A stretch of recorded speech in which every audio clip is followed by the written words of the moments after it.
ในตอนบ่ายของวันที่25เมษายน2025อยู่ห้องว่าการสำนักงานนายกรัฐมนตรีสหายสอนไซศรีพันดอนนายกรัฐมนตรีแห่งสาธารณรัฐประชาธิปไตยประชาชนลาวได้ต้อนรับและพบปะกับสหายเรืองเกื้องประธานประเทศแห่งสาธารณรัฐสังคมนิยมเวียดนามในโอกาสเดินทางมาเยี่ยมยามรัฐกิจที่สปปลาวในวันที่24 25เมษายน2025โอกาสนี้สหายสอนไซศรีพันดอนได้แสดงความยินดีต้อนรับอันอบอุ่นพร้อมทั้งตีราคาสูงต่อการเดินทางมาเยี่ยมยามรัฐกิจในครั้งนี้ซึ่งเป็นประเทศอำอิฐในการเคลื่อนไหวต่างประเทศของสหายเรืองเกื้อง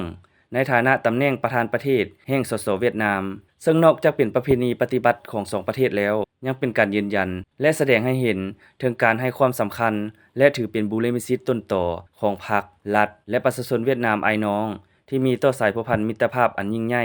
ความสามัคคีแบบพิเศษและการร่วมมือรอบด้านระหว่างลาวเวียดน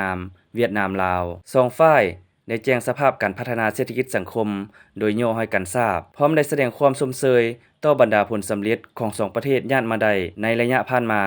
สองฝ่ายได้ตีราคาสูงสายพัวพันธ์และการร่วมมือระหว่างสองประเทศในตลอดระยะผ่านมาที่นับ